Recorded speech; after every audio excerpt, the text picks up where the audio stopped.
Hi friends, मी पूनम स्वागत करते तुमचं एका नवीन व्हिडिओमध्ये. आज बनवलेला होता मी अख्खा मसूरची भाजी. मस्त छान हॉटेलसारखी भाजी होती. मी अख्खा मसूर मस्त छान कुकरला लावून शिजवून घेतला आहे.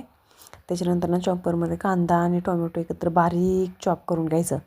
बारीक केलं की ना ग्रेव्ही करायला लागत नाही. बारीक चॉप करून घेतलं की मग ग्रेव्ही नसेल तरी चालते, किंवा टोमॅटोची ग्रेव्ही केली तरी चालते. मग चॉपर वगैरे नसेल तर मिक्सरमध्ये ग्रेव्ही करायची आणि ते परतून घ्यायचं चांगलं. आणि ना त्यामध्ये काय करायचं, अद्रक लसूण पेस्ट आणि आपले काही मसाले वगैरे असतील ते घालायचे.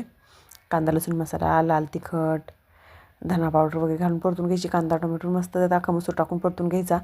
पाणी वाटायचं, थोडं शिजून द्यायचं. वरून कोथिंबीर टाकली. कसली अप्रतिम दिसते बघा भाजी. ग्रेव्ही वगैरे किती छान चालली आहे.